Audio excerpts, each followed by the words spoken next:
नमस्कार दोस्तों, स्वागत है आपका हमारे YouTube चैनल धर्मवीर लाइव पर।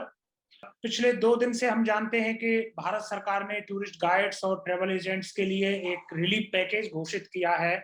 उसी सिलसिले में हम टूरिज्म सेक्टर से जुड़े हुए महत्वपूर्ण स्टेक होल्डर से अपनी परिचर्चा कर रहे हैं, डिस्कशन कर रहे हैं और ये डिस्कशन 1 टू 1 कर रहे हैं। सभी को एक साथ बुलाकर नहीं कर रहे हैं, क्योंकि अगर हम सभी को एक साथ बुलाते हैं तो वही जो टीवी शोज में होता है, हंगामा ज्यादा काम की बात कम, तो वो एक प्रॉब्लम होती है। इस वजह से हमने 1 टू 1 डिस्कशन करने का डिसीजन लिया है। इसी सिलसिले में हमने कई एमिनेंट जो स्टेक होल्डर्स हैं उनसे बात की है और आज हमारे साथ बनारस से विशेष तौर पर इसी प्रोग्राम की अगली कड़ी में हमारे साथ जुड़ रहे हैं डॉक्टर अजय सिंह जी। अजय सिंह जी काफी पुराने टूरिस्ट गाइड हैं, जो tourist guide federation of India है, जो कि टूरिस्ट गाइड्स की एपेक्स बॉडी है, सबसे बड़ी एसोसिएशन है, उसके एक धड़े के प्रेसिडेंट हैं। और सबसे बड़ी बात यह है कि डॉक्टर अजय सिंह जी प्रधानमंत्री नरेंद्र मोदी के संसदीय क्षेत्र से आते हैं। उनसे ना सिर्फ कई बार मुलाकात कर चुके हैं, बल्कि उनके जो संसदीय कार्यालय है वहां पर भी हमने कई बार देखा है डॉक्टर अजय सिंह जी शामिल रहते हैं उनके कार्यक्रमों में। तो डॉक्टर अजय सिंह जी से हम इन सब बातों पर विस्तार से चर्चा करेंगे, जानने की कोशिश करेंगे कि टूरिस्ट गाइड के सामने किस तरीके का संकट है और बनारस में टूरिस्ट गाइड्स के कैसे हालात हैं पोस्ट कोविड एरा में। तो इन सभी विषयों पर बात स्टार्ट करें उससे पहले हम स्वागत करेंगे डॉक्टर अजय सिंह जी का। अजय सिंह जी, स्वागत है आपका हमारे चैनल धर्मवीर लाइव पर। थैंक यू धर्मवीर जी। लेकिन मैं शुरुआत इस चीज से करना चाहूंगा कि TGFI एक है, एक थी और एक ही रहेगी। कोई धड़ा नहीं है, कोई विघटन नहीं है इसमें।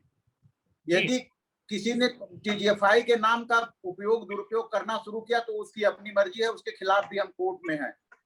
तो TGFI एक है, एपेक्स बॉडी है और उसका मैं अध्यक्ष हूँ।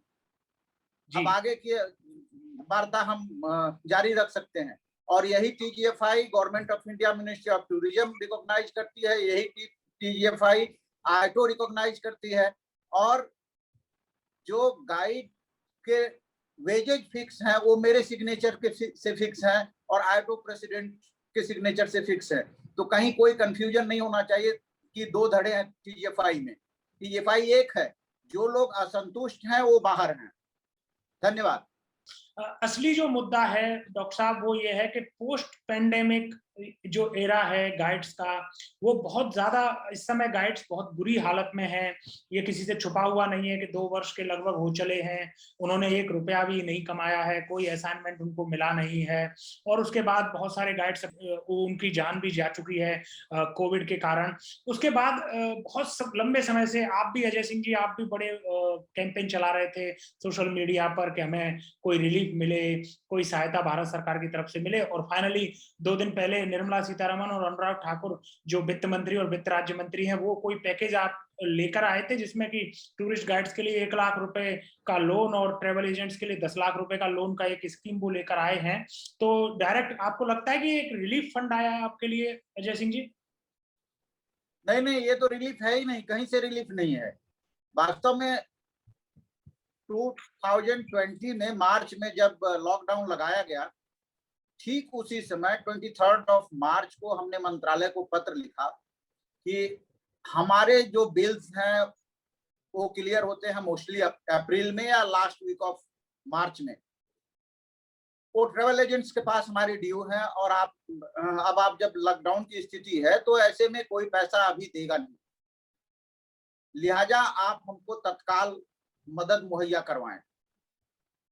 फिर मैंने 10 अप्रैल को 10 अप्रैल को मैंने नीति आयोग को, फाइनेंस मिनिस्टर को, टूरिज्म मिनिस्टर को, सारे लोगों को मैंने एक पत्र डाला और उसमें मैंने कहा कि आप कम से कम 30,000 रुपए पर मंथ, जब तक ये पेंडेमिक है तब तक पर गाइड्स को एक स्टाइपेंड राशि मंजूर करें, जिससे कि हम अपना परिवार चला सकें। यह एक मिनिमम राशि होनी चाहिए, लेकिन इस पे भी कोई सुनवाई नहीं हुई। मैं इस पे 4-5 रिमाइंडर डाला, 2 मीटिंग मैं फिजिकली मंत्रालय में जाके कर चुका हूं इस मुद्दे पे कि हमें आप रिलीफ दीजिए। जब वो रिलीफ के लिए नहीं तैयार हुए तो मेरा प्रपोजल था, आप हमको 10 लाख रुपए का 10 साल के लिए without interest, means interest free loan 10 साल के लिए दीजिए, 10 लाख रुपए का, ताकि हम तत्काल अपने परिवार को संभाल पाए, हम अपने मकानों की ईएमआई दे पाए, हम अपने बच्चों का एजुकेशन फी दे पाए, हम अपने परिवार का भरण पोषण कर पाए। क्योंकि हमारे लिए न तो डिपार्टमेंट मेडिकल फैसिलिटी दी है, न तो इंश्योरेंस प्लान दी है। लगभग 20 से 25 गाइड हमारे मर गए, उनके लिए चवन्नी टूरिज्म डिपार्टमेंट ने नहीं दिया।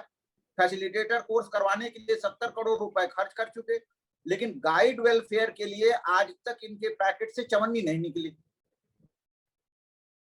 सारे मीटिंग्स आप इनसे कर डालिए, ये मीटिंग्स में बुलाते हैं। मंत्री महोदय के साथ मेरी 4 जूम मीटिंग हुई,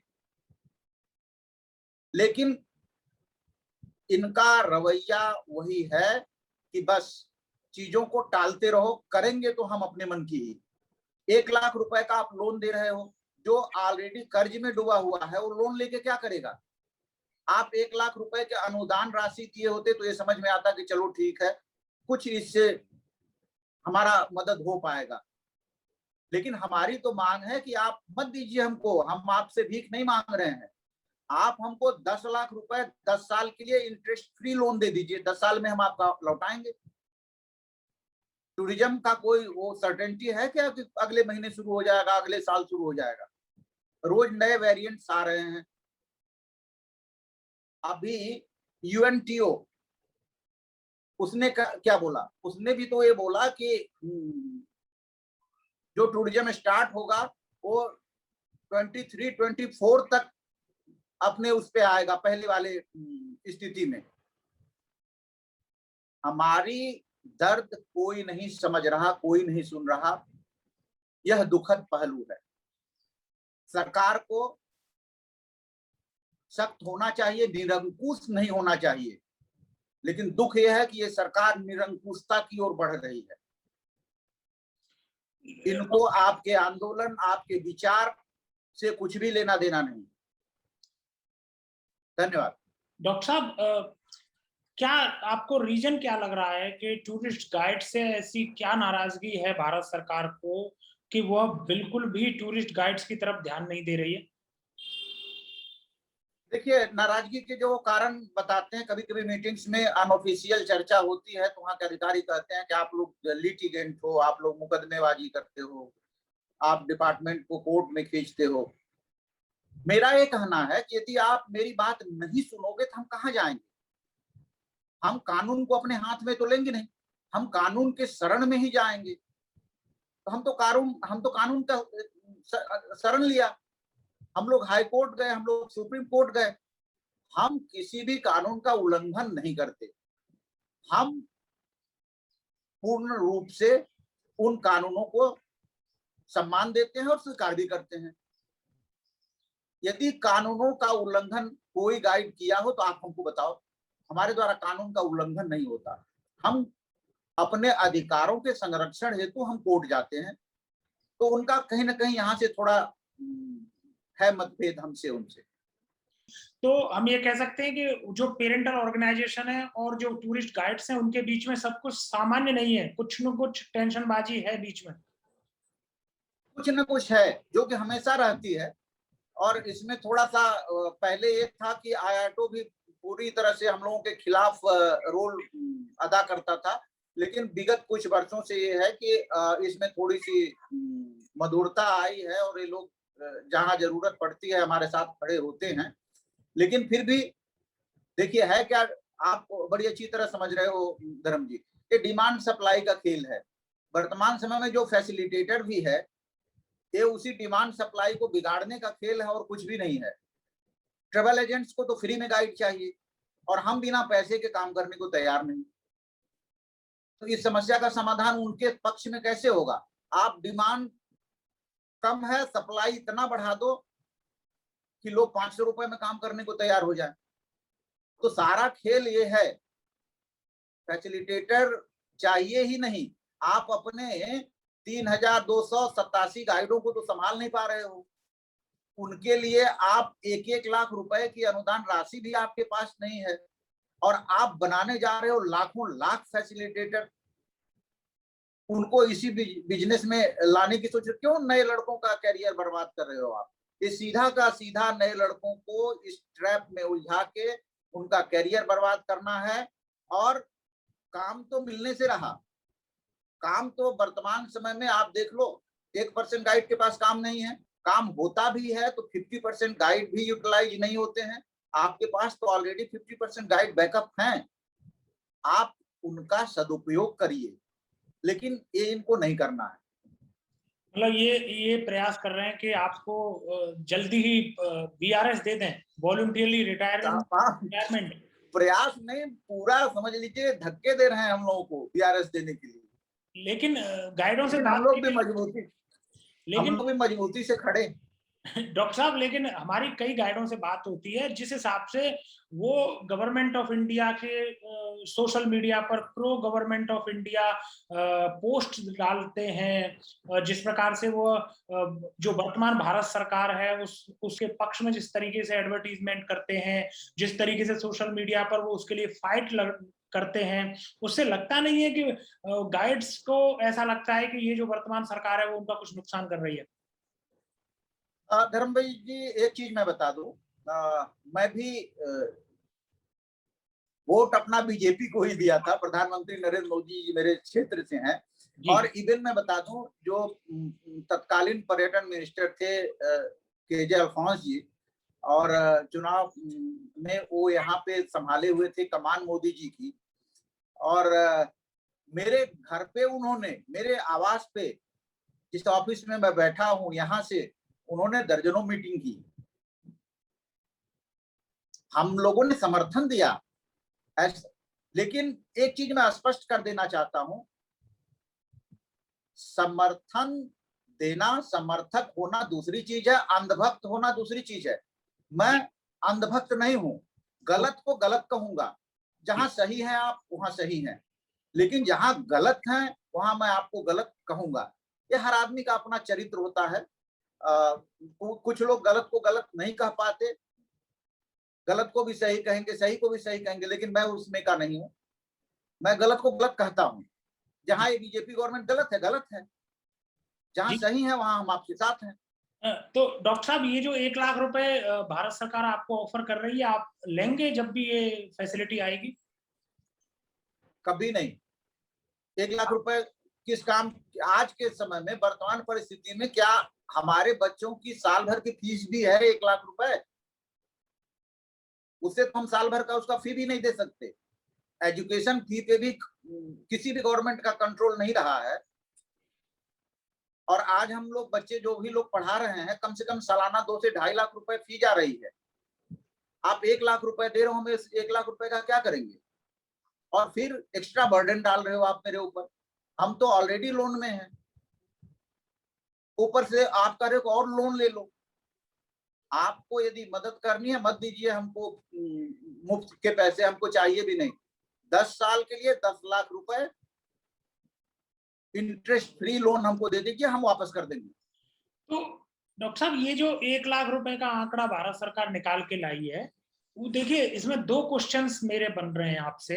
सबसे पहला क्वेश्चन तो देखिए मेरा ये है कि ये जो 10,700 रीजनल लेवल गाइड्स या स्टेट लेवल गाइड मिला के जो निर्मला सीतारमन और अनुराग ठाकुर ने उस दिन बोला है, तो ये 10,700 गाइड्स का आंकड़ा उनके पास कहां से आया? सबसे पहला तो मेरा ये क्वेश्चन है। दूसरा क्वेश्चन ये है कि ये 1 लाख रुपए की जो संख्या है, जो लोन देने की बात है, ये सजेशन भी उनके पास कहां से आया? क्योंकि आप भी टीजीएफआई के प्रेसिडेंट हैं, तो गाइड्स की तो सबसे बड़ी बॉडी यही है, एपेक्स बॉडी यही है। अगर हम इसमें एक, चलिए हम मान लें कि 2 धड़े हैं, तो दोनों धड़ों से बात की होगी, आप लोगों से कोई सुझाव मांगा है, और ये जो नंबर ऑफ गाइड्स उन्होंने देखे हैं 10,700, ये कहां से निकल के आया? धर्मवीर जी, आज से 8 महीने पहले मैं इनको डाटा भेज चुका हूं। पूरे भारतवर्ष में यदि ये सारे गाइडों की संख्या जानना चाहते हैं तो regional level guide, state level guide, adventure tourist guide, spot guide, local guide, इनकी सारी संख्या मिला के 80 to 85,000 है। ये कहां से डाटा लाए भगवान जाने। 80 to 85,000 गाइड्स हैं इंडिया में, इनको मैं डाटा भेज चुका हूं प्रॉपर, लेकिन इनको इन सब चीजों से कुछ नहीं लेना देना है, तो अपना डाटा तैयार करते हैं। तो ये हर जगह से चालाकी से काम कर रहे हैं। यहाँ भी डाटा चोरी किया इन्होंने, डाटा कम दिखाया कि 10,500 गाइड हैं, जबकि ये डाटा सरासर गलत डाटा है। जी जी जी डॉक्टर साहब, तो जी ये 80,000 से लेके 85,000 गाइड्स में कौन कौन है? ये बेसिकली आप कौन सा नंबर बता रहे हैं जो रीजनल लेवल गाइड? मैं रीजनल लेवल गाइड तो 3,287 इनके रिकॉर्ड में है, जो ऑल इसके इंडिया अलावा नॉर्दर्न रीजन में। ये पूरे ऑल इंडिया में ओके, जिनकी रीजनल लेवल गाइड, जिनकी एसोसिएशन लेवल गाइड है। जी पूरे ऑल ओवर इंडिया में जितने भी एसोसिएशन है, जितने भी रीजन है, सारे रीजन्स को आप मिला लीजिए तो 3,287 टूर गाइड्स रीजनल लेवल हैं। State level tour guides second category में आते हैं। थर्ड कैटेगरी में जो है वो लोकल गाइड्स आते हैं, जो कि डिस्ट्रिक्ट लेवल ने, नगर पालिका वालों ने उनको लाइसेंस बांट रखा है।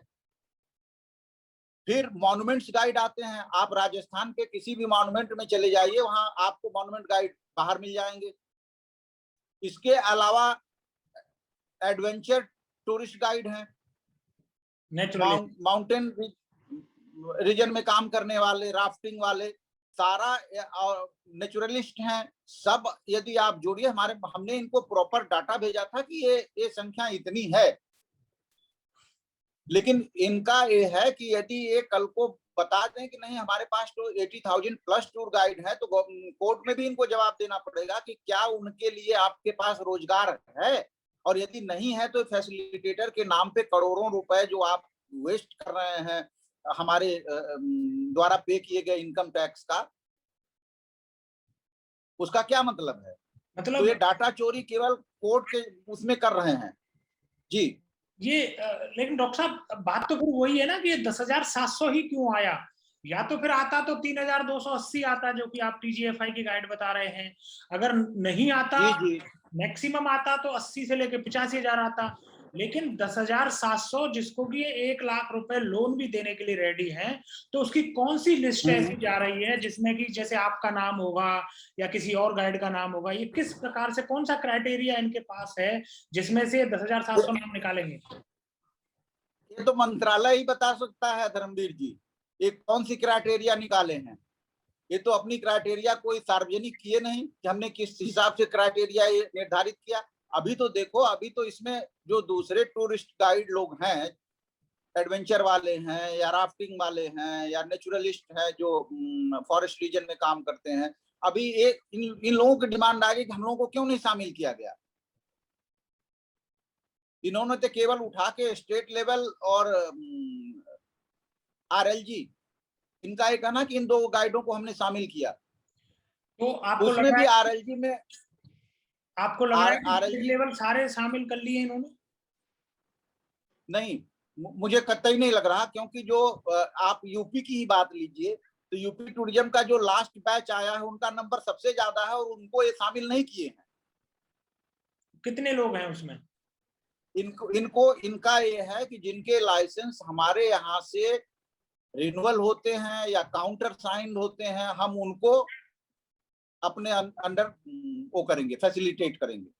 तो इट मींस के जो राजस्थान के जो ग्रीन कार्ड हैं और जो येलो कार्ड हैं राजस्थान के, वो उसमें इंक्लूड नहीं होंगे इस लिस्ट में? लग तो यही रहा है। तो इनकी नीयत साफ है ही नहीं।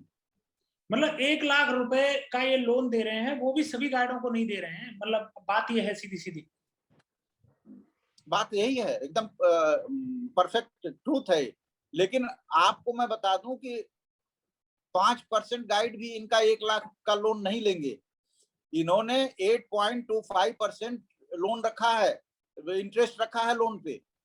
हम इंटरेस्ट कहां से दे पाएंगे? जो गाइड ऑलरेडी दबा हुआ है कर्ज में, वो कहां से इंटरेस्ट दे पाएगा? वो भी आपको जो है जो 3 साल के अंदर वापस करना है। टूरिज्म का पता नहीं, हम 3 साल के अंदर वापस कहां से करेंगे। जी।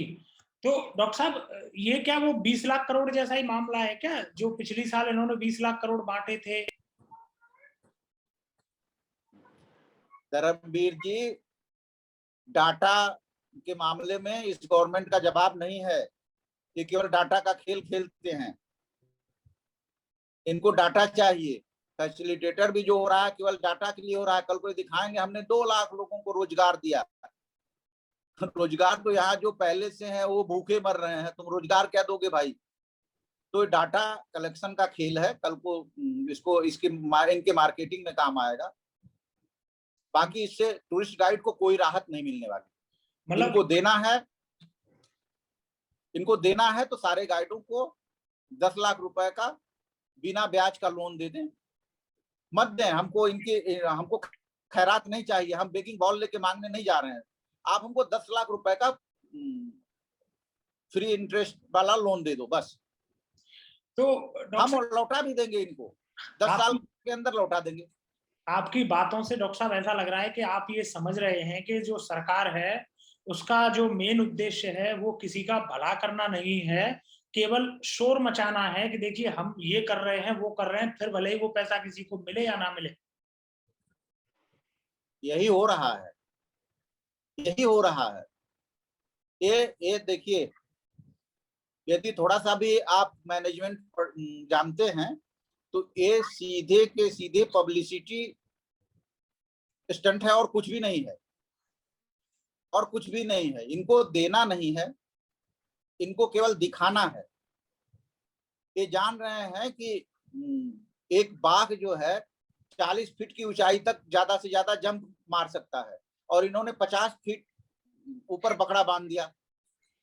अब आप जोर लगाते रहो, ये 10 बकरे बांध दो, शेर के किस काम का। ये जो आपने एग्जाम्पल दिया, ये बड़ा बड़ा इंटरेस्टिंग एग्जाम्पल आपने दे दिया है। तो 20 लाख करोड़ भी आपको लगता है कि वो पहले वाला जो पैकेज था वो भी केवल हवाई था, वो किसी को नहीं मिलना था, और ये जो अभी पैकेज लेके आए ये भी किसी के कोई मतलब का नहीं है? नहीं, पहले वाले 20 लाख करोड़ में कारपोरेट घरानों ने उसका लिया, कारपोरेट घरानों ने उसका मजा लिया। लेकिन मध्यम वर्गीय और निचले तबके वालों को 20 लाख करोड़ में क्या मिला। हाँ, आप मनरेगा मजदूरों को के खाते में डाल दे रहे हो, आप फ्री में गेहूं चावल सबको बांट दे रहे हो।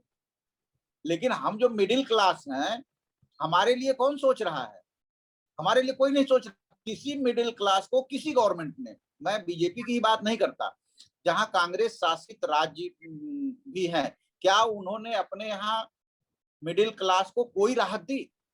कोई राहत किसी राज्य ने नहीं दी, किसी गवर्नमेंट ने नहीं दी, किसी पार्टी ने नहीं दी। मिडिल क्लास सबसे बड़ा उपेक्षित वर्ग है और सबसे ज्यादा टैक्स भी हम ही देते हैं।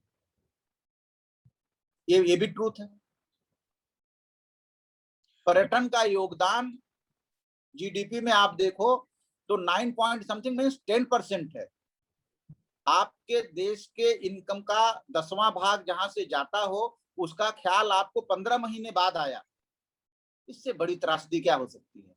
तो 15 महीने बाद जो ख्याल आया है, आपको लगता है कि वो वास्तव में ख्याल आ गया है? लॉलीपॉप। अच्छा, लॉलीपॉप है वो भी। इन्होंने लॉलीपॉप थमा दिया बस।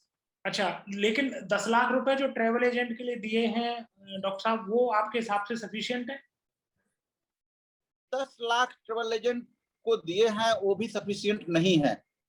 आप ये बताओ कि 10 लाख में यदि आपके पास बहुत से ट्रेवल एजेंसी ऐसे हैं जिनके पास 200 250 तक स्टाफ है, उनके लिए 10 लाख क्या है, कुछ नहीं है। इनको चाहिए था कि आपके कंपनी का टर्नओवर क्या है, उस हिसाब से हम आपको अलॉट करेंगे। आपने कितने पैसे पे इनकम टैक्स जमा किया है, उस हिसाब से हम मदद करेंगे। तो कल को ईमानदारी आती लोगों में। जो लोग कमाते वो गवर्नमेंट को शो करते कि कल को कुछ होता है तो गवर्नमेंट हमको इतनी मदद करेगी, इतनी राशि पे मदद करेगी, जैसे विदेशों में किया गया है। जैसे विदेशों में किया गया है। यहाँ पे एक कहावत है गांव में कि सब धान 22.5 पसेरी। समझ गए ना, जो किसान उपजाता है, लाला जी कहते हैं कि 22.5 पसेरी है, चलो उस बोरे में भर दो, नापने की जरूरत नहीं है। वही काम इन लोगों ने किया कि सबको बराबर के तराजू में आपने तौल दिया, वो सफिशिएंट नहीं है।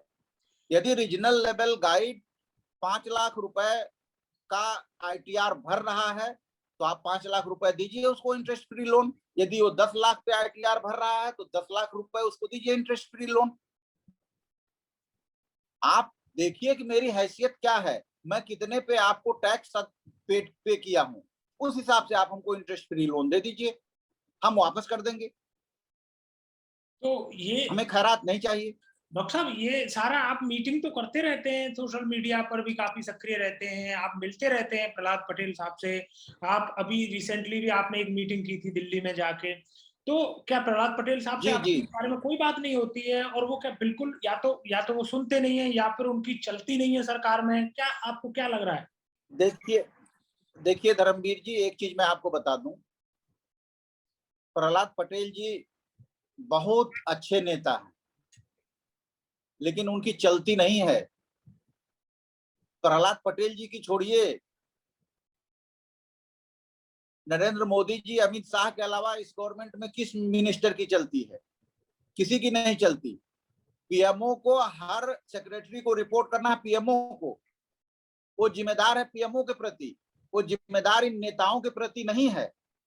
तो क्यों वो सेक्रेटरी, जैसे टूरिज्म सेक्रेटरी है, वो क्यों रिस्पेक्ट देंगे, क्यों भाव देंगे प्रहलाद सिंह पटेल जी को? प्रहलाद सिंह पटेल जी बहुत अच्छे व्यक्ति हैं, लेकिन वो क्यों इनको वेट देगा? वो पीएमओ को वेट देगा, क्योंकि उसकी रिस्पॉन्सिबिलिटी तय कर दी गई है पीएमओ के प्रति। डॉक्टर साहब, मिनिस्टर मुखौटे मिनिस्टर बना दिए गए हैं इस गवर्नमेंट में। डॉक्टर साहब, ये जो आपका पेन है, ये बहुत जी सारे लोगों का और भी पेन है। लेकिन मैं फिर भी कहूँगा कि आपके हमने बहुत सारे ऐसे लोग हैं जो टूरिस्ट स्टेट से जुड़े हुए हैं, वो शायद आपकी बात से डिसएग्री करेंगे। वो तो ये कहते हैं कि इस सरकार में तो डेमोक्रेसी है और ये सरकार में तो सभी की सुनी जाती है, सभी की चलती है, सबका साथ सबका विकास है।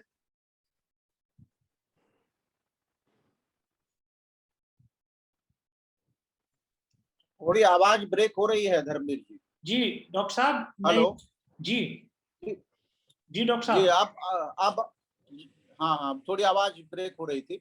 अब आवाज आ रही देखिए है? जहां तक डेमोक्रेसी, हाँ अब आ रही है। जी तो जहां तक प्रजातांत्रिक प्रक्रिया माहौल की बात है, तो प्रजातंत्र भारत में आज से नहीं है। हम विश्व के सबसे पुराने प्रजातांत्रिक देशों में से हैं।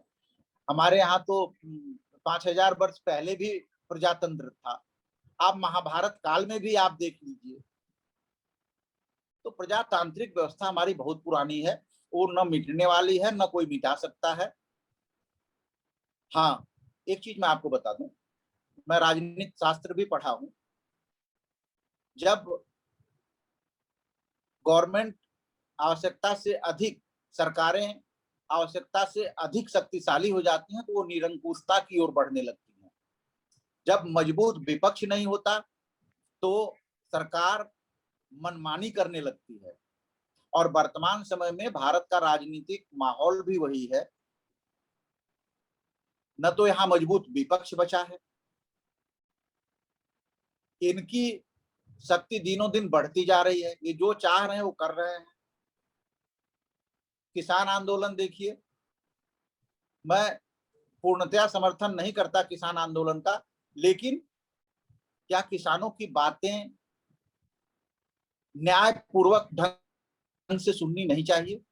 आज जिस तरह से उपेक्षित पड़े हुए हैं विगत 5-6 महीनों से, ये हम सब देख रहे हैं। केवल फॉर्मेलिटी की जा रही है मीटिंग के नाम पे, बात नहीं माननी है। बात तो ये किसी की नहीं मानते। सेम चीज हमारे पर्यटन के साथ हो रहा है। ये मीटिंग खूब करते हैं, बुलाते हैं ताकि एक प्रजातांत्रिक प्रक्रिया का ये ड्रामा कर सकें, लेकिन डिसीजन ये वही लेते हैं जो इनको लेना है। मतलब डॉक्टर साहब, ये आपने अच्छा हुआ किसान जो आंदोलन है उसके बारे में बात की।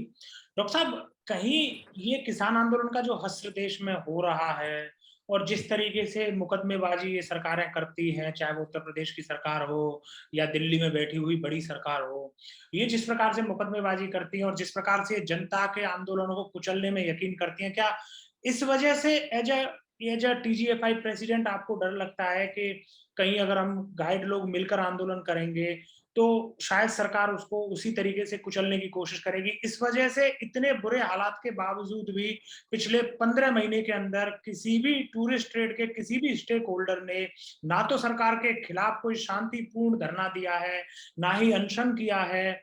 इसका कोई कारण यही है कि कहीं डर लगता है एसोसिएशनों को? धर्म जी, आप भी इस ट्रेड से जुड़े हुए हैं। वास्तव में जो हमारा जॉब है, ये पर्यटन व्यवसाय या हॉस्पिटैलिटी का जो जॉब है, हम लोग कहते हैं व्हाइट कॉलर जॉब है। हम सड़क पे उतर के धरना प्रदर्शन में यकीन नहीं रखते। प्रजातांत्रिक तरीके से हम अपना विरोध हमेशा जताते आ रहे हैं। हम अपना मीटिंग्स जो इनके साथ होता है, हम अपना पक्ष रखते हैं, हम अपना विरोध करते हैं। जहां पे इनकी मनमानी हो रही है उसका विरोध करना चाहिए और हम लोग करते भी हैं। ये सब सारी चीजें होती रहती हैं। आप ये बताओ कि tourist guide, regional level guide, 3,500 regional level guide किसी सड़क पे उतर के धरना प्रदर्शन भी करेंगे तो आप क्या समझ रहे हैं कि ये सुनने वाले हैं? यदि ये लाखों किसान जो 6 महीने से धरना प्रदर्शन कर रहे हैं उनकी नहीं सुन रही ये सरकार, तो 3,500 गाइडों की क्या सुनेगी? तो कहीं ऐसा तो नहीं है डॉक्टर साहब के पास? हाँ, हमारा विरोध है। डॉक्टर साहब कहीं ऐसा तो नहीं मैं है कि डॉक्टर या साहब हमारा पूरा एसोसिएशन, फेडरेशन, सारे लोग न्याय की शरण में हैं, न्यायिक प्रक्रिया के मातहत हैं, हाई कोर्ट के शरण में हैं। हम अपना विरोध इनको टाइम टू टाइम अब जताते रहते हैं। हम अपने हितों की रक्षा के लिए सतत प्रयासरत हैं, लेकिन मैं नहीं समझता कि हमारे फेडरेशन के, एसोसिएशन के लोग सड़कों पे उतर के और किसानों के तरह धरने पे बैठेंगे तो ये सरकार सुनने वाली नहीं है। हाँ, हम प्रजातांत्रिक रवैये से, शांतिपूर्ण तरीके से अपना विरोध जताते रहेंगे और न्यायालय की शरण में हम बने रहेंगे। लेकिन डॉक्टर साहब आपने राजनीति शास्त्र पढ़ा है, आपने खुद ने उल्लेख किया, जो सड़क पर उतरने का जो शांतिपूर्ण धरना प्रदर्शन करने का जो तरीका है वो भी तो प्रजातांत्रिक ही है ना? हमने बनारस में प्रशासन से एक वो मांगा हुआ था, आदेश मांगा उनसे कि आप हमें जो है अलाउ करिए, आदेश नहीं, आप, हमने उनसे कहा कि आप हमको अलाउ करिए कि हम जो बनारस में प्रधानमंत्री नरेंद्र मोदी जी का संसदीय ऑफिस है, कार्यालय है, इनको मिनी पीएमओ भी कहते हैं, वहां पे हमको एक दिन का उपवास की अनुमति दीजिए कि सांकेतिक रूप से हम अपना विरोध प्रदर्शन कर सकें और हम उस ऑफिस के सामने बैठ के उपवास करना चाहते हैं। इसकी भी अनुमति नहीं दी गई। अब बताइए आप, यदि बिना अनुमति के हम वहां जाते हैं तो फिर आप समझ सकते हैं कि क्या होगा। उठा के जेल में डालेंगे और उसके बाद हम, एक तो जेब ऐसे ही खाली है, फिर हम पूरी न्यायिक प्रक्रिया से गुजरें, थाना, पुलिस, जेल, कचहरी करना शुरू करें। तो ये जो तो हमारा, हाँ, उन्होंने आपको हम कोई पढ़े लिखे लोग हैं और अल्टरनेटिव जगह कोई सजेस्ट की उन्होंने? नहीं, कोई जगह ने कहा कि नहीं आप अल्टरनेटिव जगह, उनका ये है कि भाई आप जो है बेनियाबाग मैदान है वहां चले जाइए। तो आप उस मैदान में बैठ के क्या करेंगे जहां कोई सुनने वाला ही नहीं है? फिर ये जो आप 80 से लेकर 85,000 गाइड्स बता रहे थे पूरे इंडिया में, आप as apex body tourist guide की आप सबसे बड़ी संस्था है, इनको आप अंडर वन अम्ब्रेला लाने की कोशिश क्यों नहीं कर सकते कि भाई अब तो डू और डाई की सिचुएशन है, अगर अभी भी आप लोग एक नहीं होते हैं? और हम लोग इसमें प्रयासरत हैं, लेकिन आप एक चीज और समझिए कि कोविड के भी नियम इस समय लागू हैं। आप गैदरिंग बहुत ज्यादा कर भी नहीं सकते, आप सांकेतिक रूप से ही सोशल डिस्टेंसिंग बना के धरने प्रदर्शन की अनुमति आपको दी जाएगी। कोविड भी एक बहुत बड़ा अड़चन है। हम लोगों ने इस पे पूरा काम किया कि हम लोग जो है पूरे जितने भी स्टेट लेवल हैं, रीजनल लेवल हैं या लोकल हैं, एडवेंचर हैं, स्पॉट हैं, सबको एक बैनर पे ले आए और इनको आगे की तरफ, आंदोलन को आगे की तरफ बढ़ाएं। लेकिन समस्या कोविड-19 का जो प्रोटोकॉल है उसको भी फॉलो करने की है। मतलब उम्मीद करें कि अगर कोविड नहीं होगा तो आपका धरना प्रदर्शन होगा शांतिपूर्ण तरीके से। अगर कोविड नहीं होगा तो धरना प्रदर्शन होगा। जरूर होगा, शांतिपूर्ण तरीके से होगा। हाँ, धरना हम अपने हर स्टेशन पे जो भारत सरकार के पर्यटक कार्यालय हैं उसके सामने धरने पे बैठ जाएंगे पूरे ऑल ओवर इंडिया में। जी, आप ऐसी कुछ प्लानिंग कर रहे हैं? जी, हमारी अन्य एसोसिएशन से भी बात हो रही है। मतलब चारों तरफ चुप्पी नहीं है, कहीं न कहीं एक हलचल है अंदर आप लोगों में। और इसके अलावा आपने ऑटो और ट्रांसपोर्टर्स हैं, होटेलियर्स हैं, रेस्टोरेंट ओनर्स हैं, क्या उनके साथ भी आपका कोई इस तरीके से कोई बातचीत हुई है कि भाई अब ये एकदम एकदम एकदम एकदम हो रही है, एकदम होती है। अभी कल ही हमारी ऑटो प्रेसिडेंट मेहरा जी से भी बात हुई और वो लोग भी संतुष्ट नहीं है जिस तरीके से सरकार ने राहत पैकेज की घोषणा की है जो सफिशिएंट नहीं है। तो हम लोग आपस में कोऑर्डिनेट कर रहे हैं कि हम लोग जो है शांतिपूर्ण तरीके से किस तरह हम अपना विरोध उच्च स्तर पे कर सकते। लेकिन ये ऑटो वाली बात हमारी समझ में देखिए इसलिए थोड़ी सी अलग लगी। बहुत सारे लोगों से हमारी बात होती रहती है, वो सभी कहते हैं कि टूरिज्म मिनिस्ट्री के ऊपर ऑटो का बहुत ज्यादा प्रभाव है और टूरिज्म मिनिस्ट्री सब कुछ उस हिसाब से करती है जिस हिसाब से ऑटो उसको बोलती है। तो लेकिन इस बार तो लगता है कि टूरिज्म मिनिस्ट्री ने ऑटो को भी इग्नोर कर दिया। धर्म जी, ऑटो जैसे 10 एसोसिएशन फेडरेशन है इस इंडिया में। ऑफ कोर्स ऑटो सबसे मजबूत है उन लोगों में, इन लोगों, लेकिन अब मिनिस्ट्री ऑटो के जगह फेथ को ज्यादा इंपॉर्टेंस दे रही है। फेथ के अम्ब्रेला के अंडर सारे लोग आ जा रहे हैं, तो मिनिस्ट्री ऑफ फेथ को दे रही है इंपॉर्टेंस।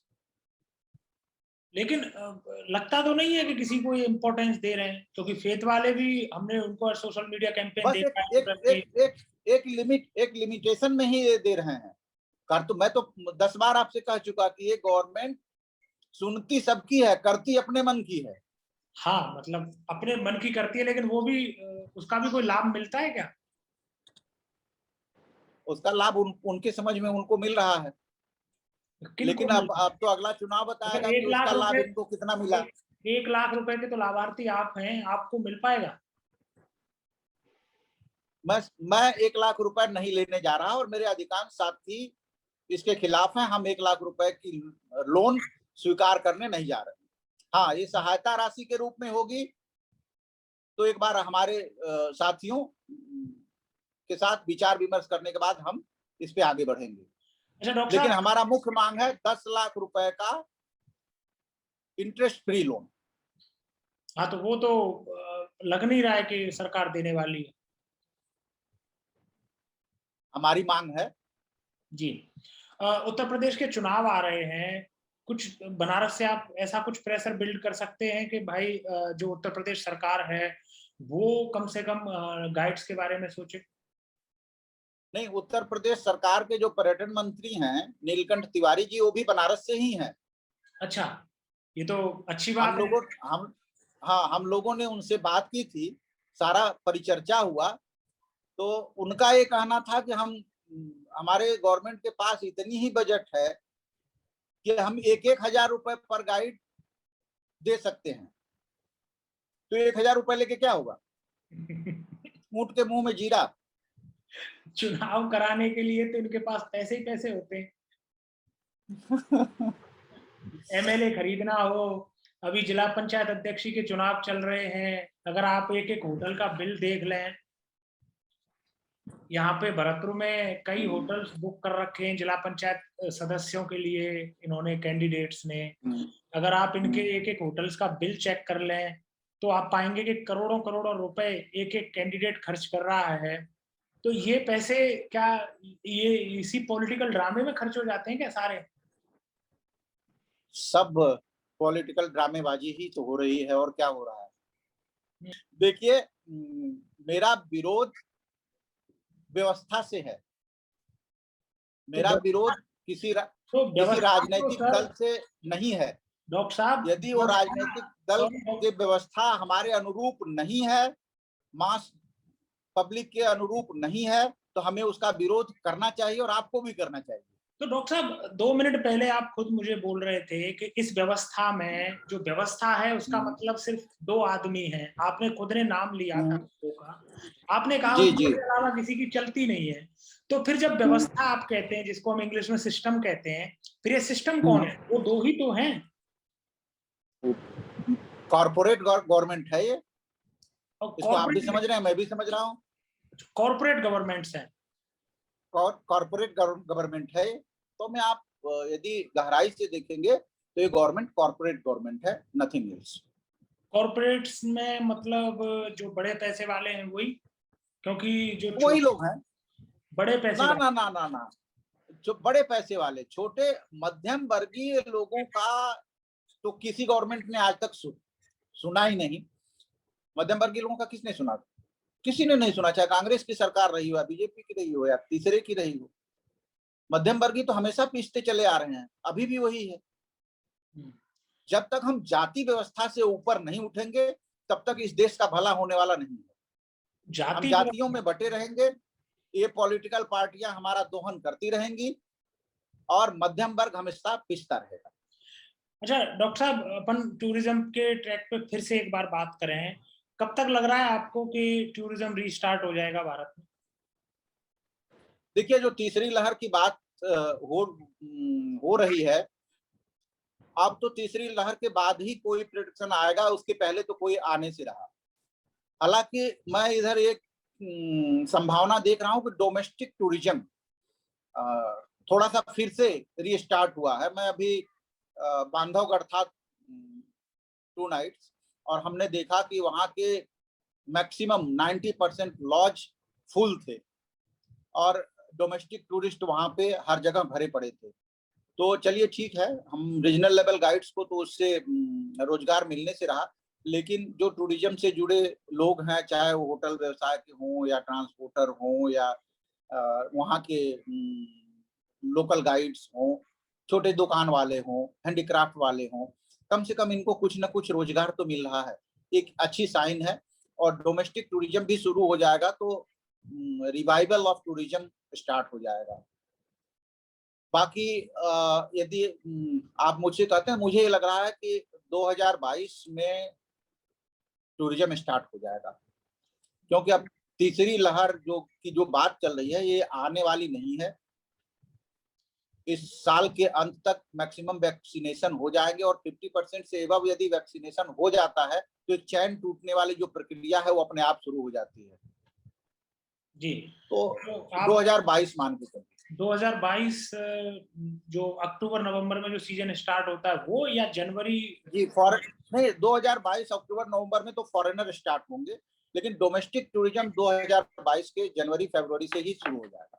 हाँ, तो डोमेस्टिक का as a regional level guide आपको तो ज्यादा लाभ होता नहीं है? नहीं, ज्यादा लाभ नहीं होता, लेकिन फिर भी अब डोमेस्टिक में भी एक वर्ग ऐसा है जो कि अच्छे होटल्स यूज करते हैं, अच्छी ट्रेवल एजेंसी के थ्रू ट्रेवल करते हैं, तो वहां तो रीजनल लेवल गाइड को काम कुछ ना कुछ तो मिलता ही है। तो ये फ्लाइट्स वगैरह आपको लगता है कि जल्दी चालू होंगी इंटरनेशनल फ्लाइट? मुझे लग रहा है यदि तीसरी वेव का आशंका कम हो गया तो डोमेस्टिक फ्लाइट तो अभी ऑपरेट हो ही रहे हैं, ये इंटरनेशनल फ्लाइट को भी छूट देने के मूड में है। इंटरनेशनल फ्लाइट कब से, जैसे आपको लग रहा है, कब से स्टार्ट हो जाएंगी? देखिए, अभी जैसे इनका ये है कि इन्होंने यूरोपियन यूनियन से कहा है कि कोवैक्सीन और कोविशील्ड को आप ग्रीन वीजा में स्थान दीजिए, क्योंकि यूरोपियन यूनियन ने इसको बाहर कर रखा है दोनों वैक्सीन को। तो इन्होंने ये बोला है कि आप जो है इन दोनों को ग्रीन वीजा की लिस्ट में शामिल करिए। तो यदि एक ग्रीन वीजा लिस्ट में शामिल हो गया तो फ्लाइट जल्दी शुरू होगा, क्योंकि फ्लाइट को लोड्स चाहिए जी। इंडिया से भी जाने वाला यूरोप चाहिए और यूरोप से भी आने वाला इंडिया चाहिए। केवल यूरोप से लोग को लेके वो फ्लाइट आएगी तो ऑपरेट ही नहीं करेगी ये विमानन कंपनियां। जी, ये तो खुशखबरी है कि जो फ्लाइट्स हैं वो अभी जल्दी स्टार्ट हो सकती हैं, क्योंकि जो इंडियन ट्रेवलर्स हैं उनको वैक्सीनेशन जो उनका कोविशील्ड है वो तो 8 कंट्रीज ने अलाउ भी कर दिया है और बाकी कंट्रीज भी अलाउ कर देंगी, क्योंकि बड़ा मार्केट है इंडिया, चाइना और रशिया, और इन तीनों ही वैक्सीन को उन्होंने बैन कर रखा था। डॉक्टर साहब, मेरी आज सुबह ही किसी बड़े ट्रैवल एजेंट से बात हो रही थी, वो साउथ कोरियन मार्केट में हैं। वो मुझे बोल रहे थे कि वो कंफर्म खबर है कि मार्च से पहले इंटरनेशनल फ्लाइट्स नहीं स्टार्ट होने वाली हैं। वो कह रहे थे कि मार्च 2022 से पहले इंटरनेशनल फ्लाइट नहीं स्टार्ट होंगी। धर्मवीर जी, थर्ड वेव पे सारा कुछ डिपेंड करता है। यदि थर्ड वेव पहले आ गया तो आप देखिएगा कि ये जनवरी फरवरी से ही शुरू हो जाएगी फ्लाइट। यदि थर्ड वेव में समय लगा तब लंबा खींच सकता है। हाँ, तो मतलब 2021 में हम फ्लाइट की उम्मीद नहीं कर सकते ना, क्योंकि मैं 2021 मैं क्यों कह रहा हूँ ये 2021 जी मैं क्यों कह रहा हूँ ये, इसका एक रीजन है कि जैसे हम इनबाउंड टूरिज्म हमारे यहाँ चल नहीं रहा है। अगर आप इंटरनेशनल फ्लाइट स्टार्ट करते हैं और इंडिया अगर उतना सेफ डेस्टिनेशन नहीं रहता है, जैसे कि क्योंकि वैक्सीनेशन नहीं हो पाएगा तो संभव है कि फॉरेनर उतना नहीं आए, तो गवर्नमेंट का तो ट्राई ऐसी होगी ना कि फिर जो डोमेस्टिक टूरिस्ट हैं एटलीस्ट वो तो बाहर नहीं भाग जाएं, वो तो कम से कम यहीं रहें, यहीं इंडिया में ही घूमें। तो पॉसिबिलिटी बनती है कि 2021 में वो इंटरनेशनल फ्लाइट नहीं स्टार्ट करें। नहीं, ऐसा कुछ नहीं है। जहां लोड मिलना शुरू होगा ये करेंगे, ऐसी बात नहीं है। लेकिन मैं फिर से वही दोहरा रहा हूँ कि ये डिपेंड करता है थर्ड वेव पे। जो थर्ड वेव का एक हवा बन गया है कि अगस्त सितंबर में आ जाएगा, अगस्त सितंबर में थर्ड वेव आ जाएगा। तो हमको पहले ये देखना है कि कब तक ये थर्ड वेव आ रहा है।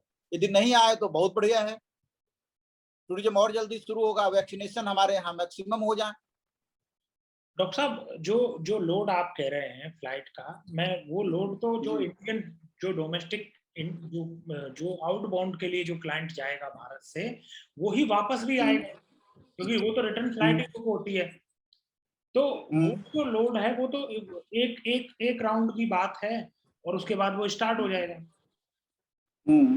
तो अगर भारत जी तो मेरा जो आपसे प्रश्न है कि भारत सरकार के लिए आप क्या सजेस्ट करते हैं कि इनको इनबाउंड और आउटबाउंड दोनों एक साथ ओपन कर देने चाहिए, या फिर इनको इनबाउंड को रोककर कुछ दिन के लिए आउटबाउंड को भी रोके रखना चाहिए, ताकि जो डोमेस्टिक क्लाइंट्स हैं वो भारत के अंदर ही घूम सकें? धर्मवीर जी, अभी हमने ट्विटर पे कुछ दिन पहले, करीब 1 महीने पहले पीएमओ को डाला था, पर्यटन मंत्रालय को भी टैग किया था। उसमें मैंने कहा था कि फुल्ली वैक्सीनेटेड जो भी ट्रेवलर्स हैं उनको आप इंडिया में अलाउ करिए, जो फुली वैक्सीनेटेड हैं उनको अलाउ करिए। दूसरी चीज मैंने इनको सलाह दिया था कि जो पर्यटन इंडस्ट्री से जुड़े लोग हैं, सारे लोगों का प्रायोरिटी बेसिस पे विद इन ए मंथ आप वैक्सीनेशन कर डालिए। आपको वैक्सीन लगाइए, 28वें दिन उसका दूसरा डोज आप लगा सकते हैं।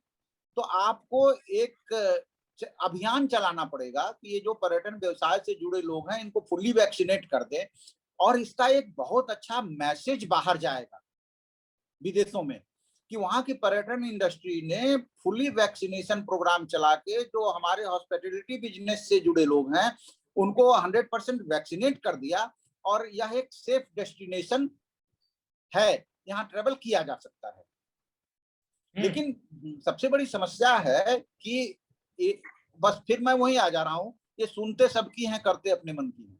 मतलब आपको लग रहा है कि जो ज्यादा दुर्दशा है कोविड से तो दिक्कतें हैं ही हैं, लेकिन सरकार की जो इनएक्टिविटी है, जो भारत सरकार का एक अड़ियल रवैया है, एक इग्नोरेंट एटीट्यूड है, किसी की सुनना सबकी, करना अपने मन की, या फिर सुनने की केवल फॉर्मेलिटी करनी, जब आपको उनकी सुनने के बाद कुछ करना ही नहीं है उनके हिसाब से, तो केवल वो फॉर्मेलिटी करनी है। तो एक अड़ियल रवैया ज्यादा बड़ी समस्या है बनिस्पत कोविड के। अड़ियल रवैया ज्यादा बड़ी समस्या है, कोविड से ज्यादा समस्या अड़ियल रवैया है। ये तो एकदम क्रिस्टल क्लियर है, इसमें कहीं से दुविधा ही नहीं।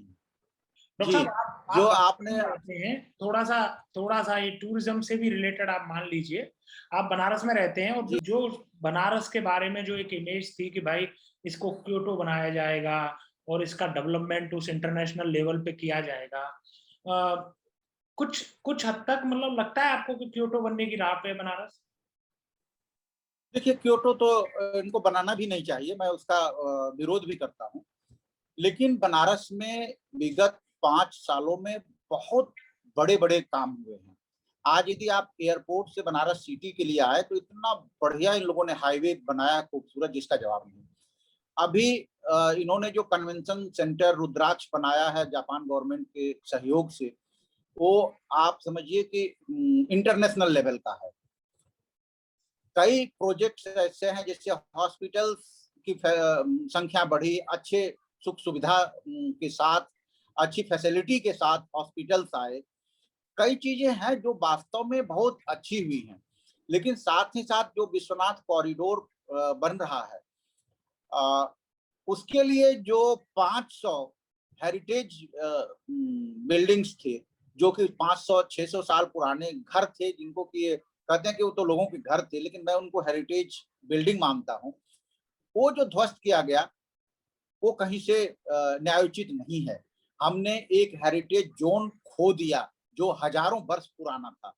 आप बिना उसको हटाए भी विश्वनाथ मंदिर का एक विकास कर सकते थे, लेकिन पूरी की पूरी एक मोहल्ला वहां से, जो कि हजारों वर्ष पुराना था, और उसको नदारद कर देना, इसका मैं कहीं से समर्थन नहीं करता। डॉक्टर साहब, ये तो आपने बड़ी अलग बात कही, क्योंकि सोशल मीडिया पे हमने बहुत सारे गाइडों को देखा है, वो अक्सर इस जो बाबा विश्वनाथ टेम्पल के आसपास का जो काम है इसके बारे में वो चर्चा करते हैं। कई गाइडों को हमने देखा है, बट वो तो इसको बड़ा अप्रिशिएट करते हैं प्रोजेक्ट को। धर्म जी, मैं एक चीज आपको बताऊं कि मेरा पीएचडी हिस्ट्री में है, मैं इतिहास का विद्यार्थी भी रहा हूं। जी। तो मैं आपको एक चीज बता दूं कि जिसको इतिहास का थोड़ा भी ज्ञान है, उस तरह के हमारे भाई इस तरह की बातें नहीं करेंगे। मैं हेरिटेज वॉक भी टूरिस्ट को करवाता हूं बनारस में, और जिस जोन को इन्होंने डिमोलिश किया है, that was the best part of old Varanasi. That was the best part of old Varanasi, और वही पार्ट खत्म। आप हेरिटेज बिल्डिंग्स को आप डिमोलिश कर रहे हैं, और इसको जस्टिफाई किसी भी तरह से नहीं किया जा सकता। डॉक्टर ऐसे साहब, ऐसे बिल्डिंग थे वहां पे, जो जो ये गोरे लोग देख के ना आंखें फाड़े रहते थे, और उनको कहना पड़ता था कि भाई हमको आगे भी चलना है, हिलने का नाम नहीं लेते थे। वैसी वैसी सुंदर बिल्डिंग्स खत्म हो गई। मैं मणिकर्णिका घाट से लेकर वहां तक का कॉरिडोर है? मणिकर्णिका घाट से विश्वनाथ टेम्पल तक का है। अब तो पूरा मैदान है इस समय, ये पूरा मैदान बन पूरा गया है? मैदान है, पूरा खुला है। मंदिर के पास खड़े होकर आप गंगा दर्शन कर सकते हैं। तो वहां पे तो काफी, जिसे कहते हैं ना, कुंज गलियां थी, बहुत छोटी छोटी गलियां थी। बहुत बहुत नैरो लेंस, 1 से 1.5 मीटर चौड़ी नैरो लेंस, और वो नक्काशीदार बिल्डिंग्स सब खत्म, सब सब खत्म, गायब हो गए, सब डिमोलिश हो गई। तो वो जो लोग वहां सब रहते डिमोलिश थे, हो गए। वो जो लोग वहां रहते थे उनको कहाँ भेजा है सरकार ने? पैसे दिए हैं। पैसे तो जो उनकी प्रॉपर्टी का दाम था उससे 4 गुना ज्यादा पैसा दिया गया है, और उनके पुनर्वास के लिए भी ये काम कर रहे हैं। लेकिन आप एक इतिहास के छात्र के रूप में इसको जस्टिफाई नहीं कर सकते कि हेरिटेज बिल्डिंग्स को आप विकास के नाम पे रिमूव कर दें। जिसको एडवांस सिटी देखना है, वो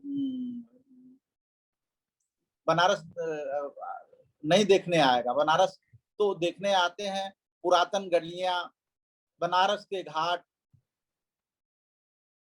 गमछा पहने लोग, दंड बैठक करते लोग। हमारा बनारसीपन, अल्हड़पन एक अलग चीज है। अब आप क्यों क्योटो बना रहे हो, क्यों न्यूयॉर्क बना रहे हो? हमको बनारसी हैं, बनारसी ही रहने दो भाई, तो उसमें बदलाव हम नहीं चाहते। डॉक्टर साहब, फिर ये कॉरिडोर जी बनाने की मंशा क्या रही होगी सरकार की? क्योंकि ये तो आज मैं पर्सनली, आप देखिए, मैं इतने दिन से इंटरव्यू कर रहा हूँ, इतने लोगों से मैं बातचीत करता हूँ, मुझे पर्सनली बेहद दुख हुआ आपका ये जो बात मैंने अभी तक सुनी है। क्योंकि अनफॉर्चुनेटली मैं इस दौरान जा नहीं पाया, कोविड हो गया है, उसके बाद हमारा जाना उधर हुआ नहीं।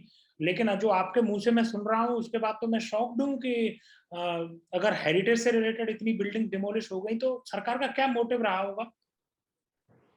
सरकार का मोटिव है कि जो पर्यटक आते हैं, डोमेस्टिक टूरिस्ट आते हैं, जो बाबा विश्वनाथ का दर्शन करने आते हैं, उनको हम फैसिलिटी मुहैया करवा सकें।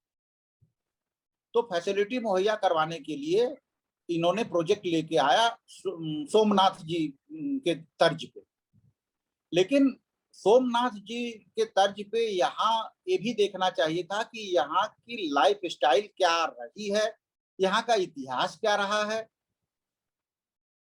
क्या हम उसके साथ छेड़छाड़ कर रहे हैं तो इसके भविष्य में परिणाम क्या होंगे?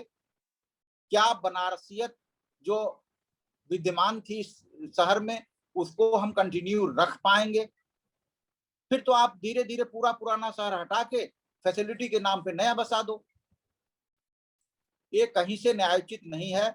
मैं इसलिए व्यक्तिगत रूप से, मेरे राय में, मैं इस कार्य की निंदा करता हूं।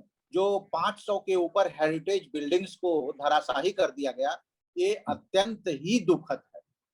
बिना उनको धराशाही किए भी उस एरिया का विकास हो सकता था। अब विकास के अलग अलग मायने भी हैं डॉक्टर साहब। जो संभव है कि जो चीज उनके लिए विकास है वो आपके लिए विनाश हो, और जो उनके लिए विनाश है शायद वो उसको विकास समझ बैठे हो। वही है धर्म जी, सुनते सबकी हैं, करते अपने मन की हैं। मैं बिल्कुल सरप्राइज्ड हूँ आज आपने जो बात मुझे बताई है। You are the very first guide who has told this thing to me. Otherwise, I have read many of the tourist guides who have openly appreciated this project, और वो उन्होंने कहा है कि वाह मजा आ गया, बाबा विश्वनाथ कॉरिडोर बन रहा है बनारस में, और ये तो लैंडमार्क है हिस्ट्री में बनारस और इंडिया की। जिसको इतिहास का थोड़ा भी ज्ञान है वो कभी ऐसा नहीं बोलेगा हाँ, बस बात वही है। है, और यदि बोलते हैं तो ये दुर्भाग्यपूर्ण है। हाँ, बात बात वही है डॉक्टर साहब कि अब इतिहास व्हाट्सएप वाला ज्यादा पढ़ते हैं लोग। आपने तो क्या है कि सही कह रहे पीएचडी, हैं आप। आपने तो पीएचडी क्या मैं है वो, पूर्णतया सहमत हूँ। आपने पीएचडी असली इतिहास पढ़ लिया होगा। ज्यादातर लोग तो अब व्हाट्सएप पे इतिहास पढ़ते हैं और ऐसे ऐसी पोस्ट शेयर करते हैं डॉक्टर साहब कि कई बार तो माथा ठनक जाता है। धर्म जी, मैं आपकी बात से पूर्णतया सहमत हूँ। आजकल जो ज्ञान है ना, व्हाट्सएप वाला ज्ञान कुछ ज्यादा ही लोगों के पास पहुंच रहा है। हम्म। इनको इतिहास या ऐतिहासिक तथ्यों से कोई सरोकार नहीं। इनको इतिहास दर्शन पढ़ना ही नहीं है। ये तो बस हिस्ट्री जानते हैं, इतिहास नहीं जानते। इसलिए इसलिए व्हाट्सएप गुरु हैं लोग। हाँ हाँ हाँ। इतिहास पढ़ो, इतिहास दर्शन पढ़ो। आपको हिस्टोरिकल एविडेंस की जरूरत पड़ेगी। हिस्टोरिकल एविडेंस बचे कहाँ? हिस्टोरिकल एविडेंस तो एक बाबा भोलेनाथ का मंदिर बचा, बाकी उनके सामने के सारे लोग साफ। जी जी। जिन परिवारों का विस्थापन वहां से हुआ है उनके दर्द को समझिए आप। जो बाबा विश्वनाथ के शरण में थे, 10-10 पीढ़ियों से उनके शरण में थे, उनको वहां से जबरदस्ती हटाया गया। उनका दर्द समझिए आप। डॉक्टर साहब बिल्कुल, चलिए ठीक है। मैं इस पेन को बिल्कुल फील करता हूँ। मेरी धर्मपत्नी है, वो भी पीएचडी कर रही हैं इतिहास से ही, और अक्सर वो इतिहास के बारे में मुझे जानकारी देती हैं। और वो हमेशा कहती हैं कि जो इतिहास है ना वो व्हाट्सएप यूनिवर्सिटी टाइप में नहीं चलता है, क्योंकि व्हाट्सएप यूनिवर्सिटी पे मैसेज तो लिखा रहता है लेकिन उसका कोई रेफरेंस नहीं होता है कि ये कहाँ से उठाया गया है। और वो ये कहती हैं कि उन्होंने अपने इतिहास में जीवन में कभी भी ऐसा नहीं पढ़ा कि हमने कोई आंसर लिखा और उसका रेफरेंस नहीं दिया हो। तो व्हाट्सएप यूनिवर्सिटी के इतिहास से तो ज्यादातर जनता त्रस्त है। चलिए, बड़ी खुशी हुई जान के कि आपकी श्रीमती जी इतिहास से ही पीएचडी कर रही हैं। जी धर्मवीर जी, एक वर्ड होता है जब हम पीएचडी करते हैं, रिसर्च करते हैं, तो historical evidence. Without historical evidence हम कुछ लिख नहीं सकते। जी। तो और व्हाट्सएप वाला जो विश्वविद्यालय है उसमें आपको एविडेंस की जरूरत ही नहीं पड़ती। वहां तो जो मन में आया, आपके जो विचार में आया, उसको आप लिख डालो। लेकिन जब आप पीएचडी करते हो ना, तो वो चीजें जो है लिखी जाती हैं, और उसका 10 साल बाद भी आपसे क्वेश्चन हो सकता है कि आपने ये जो लिखा कहाँ से लिखा। तत्काल ही आपके जो सुपरवाइजर है वो पूछेंगे, जब आप सिनॉप्सिस जमा करेंगे, जब आप प्रोजेक्ट रिपोर्ट जमा करेंगे, तब पूछा जाएगा आपसे कि ये जो तथ्य आपने शामिल किया है इसका रेफरेंस क्या है। जी जी जी। लेकिन व्हाट्सएप यूनिवर्सिटी में रेफरेंस की जरूरत नहीं पड़ती। हाँ, वहाँ लेकिन आप लिख सकते हैं कि व्हाट्सएप पे पढ़ा था।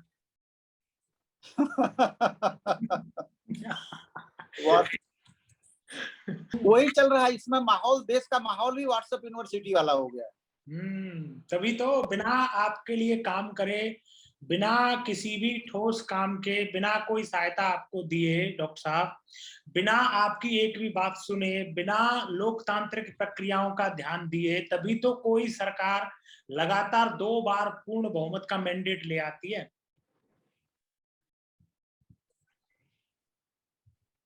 ये सब व्हाट्सएप देखिए, यूनिवर्सिटी का ही तो कमाल है। हाँ, व्हाट्सएप यूनिवर्सिटी का ही कमाल है।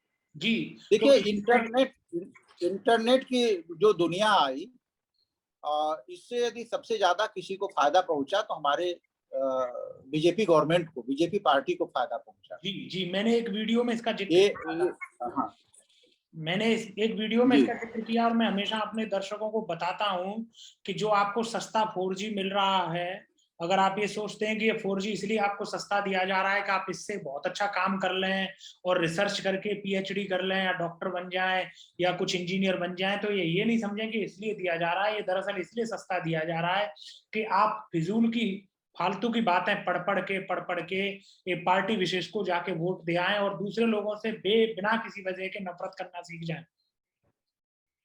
एकदम सही कहा आप। जी। एकदम सही कहा। डॉक्टर साहब, एक चीज है जो अब क्योंकि काफी लंबा इंटरव्यू हो गया, बड़ी दिलचस्प बातें हुई आज आपसे, और ये कॉरिडोर वाली बात तो हमने कभी सोची भी नहीं थी। डॉक्टर साहब, पेंडेमिक का टाइम चल रहा है, बनारस के गाइड किस हाल में हैं, और क्या वास्तव में सभी गाइड इस पोजीशन में हैं कि वो अभी तक अपना रेस्पेक्टफुल लाइफ जी पा रहे हैं? क्या रहा है बनारस में? धर्म जी, वास्तव में देखिए, यदि मैं ईमानदारी से कहूं तो 20% गाइड ऐसे हैं जिनको बहुत ज्यादा असर नहीं पड़ा है, क्योंकि वो रिच फैमिली को भी बिलोंग करते हैं या पैसे ठीक ठाक कमाए, उसका इन्वेस्टमेंट सही किया, तो वो अपना परिवार चला पा रहे हैं। कुछ लड़के ऐसे हैं जो मोटर पार्ट्स की दुकानों में काम कर रहे हैं। तो ये दुखद है। जो विदेशी भाषा जानने वाले बच्चे हैं और वो आज अपना परिवार चलाने के लिए मोटर पार्ट्स की दुकानों पे काम कर रहे हैं, कितना दुखद है। बहुत। और उनकी सैलरी क्या होगी आपके हिसाब से डॉक्टर साहब? बस 5,000 6,000 रुपए। मतलब अगर आप इस समय रोजगार कोविड ढूंढने भी जाएं तो 5,000 10,000 रुपए से ज्यादा का रोजगार भी नहीं है। कहीं रोजगार नहीं है। आप 10,000 के ऊपर तो सोचिए भी मत। वर्तमान कोविड-19 के समय में प्राइवेट सेक्टर में तो सबसे ज्यादा दोहन हो रहा है। डॉक्टर साहब, ये कौन सी तरक्की है जो हम पिछले कुछ वर्षों में कर गए हैं? इस पे भी रिसर्च करने की जरूरत है धर्म जी, क्योंकि ये एक दिन का, देखिए मैं बिल्कुल वैलिड बात आपसे कर रहा हूं। अगर आप आपके गाइड का जो हम एक चार्ट पढ़ रहे थे, जो आपका वेजेज का चार्ट है, जिसपे आपने कहा था शुरुआत में कि आप साइन करते हैं, उसके अगर वेजेज भी देखें तो एक टूरिस्ट गाइड के तो एक दिन के वेजेज ही 5,000 रुपए हैं। जी हाँ। तो उस लिहाज से अगर एक गाइड है, आज उसके पास पूरे खर्चे हैं, ईएमआई भी देनी है, बच्चों की फीस देनी है, पेरेंट्स भी हैं, उनके भी मेडिकल के खर्चे होंगे, 5,000 रुपए महीने से क्या करेगा वो? बस घर में दाल चावल ला के खा सकता है, दूसरी कोई चीज नहीं कर सकता। लोगों की हालत बहुत ही खराब है, बहुत ही दयनीय है। जितनी इनकी हालत दयनीय है, उस हिसाब से गवर्नमेंट का जो वर्तमान 1 लाख रुपए का ऋण है वो एक मजाक है, क्रूर मजाक है। पर शायद अब चूंकि व्हाट्सएप यूनिवर्सिटी का जमाना है ना डॉक्टर साहब, तो जिस चीज को आप क्रूर जी। मजाक कह रहे हैं ना, उसके बारे में मैं पिछले दिन 2 दिन से मैं बातचीत कर रहा हूँ।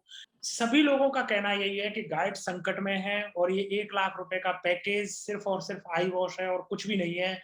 और आप गजब देखिए, जिन लोगों का टूरिस्ट रेट से कुछ भी लेना देना नहीं है, उनके मेरे पास व्हाट्सएप मैसेजेस आ रहे हैं, वो कह रहे हैं कि वाह वाह, सरकार ने तो बहुत अच्छा काम कर दिया।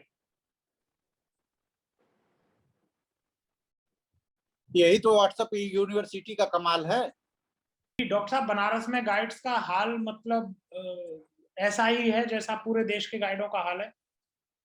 पूरे देश के गाइडों का जैसा हाल है वही हाल बनारस में भी है। जी। और अल्टरनेटिव वे मतलब कोई सम्मानजनक जॉब या सम्मानजनक कारोबार किसी गाइड के पास ऐसा है नहीं जिससे कि वो अपना जीवन यापन कर सके?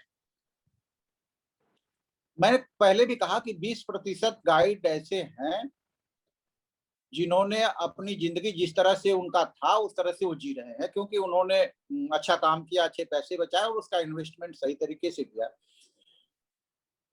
बाकी जो 80% गाइड हैं, और खास करके यदि हम बात करें नए बैच का जिनको कि समय ही नहीं मिला कमाने का, वो बच्चे सबसे ज्यादा प्रभावित हैं।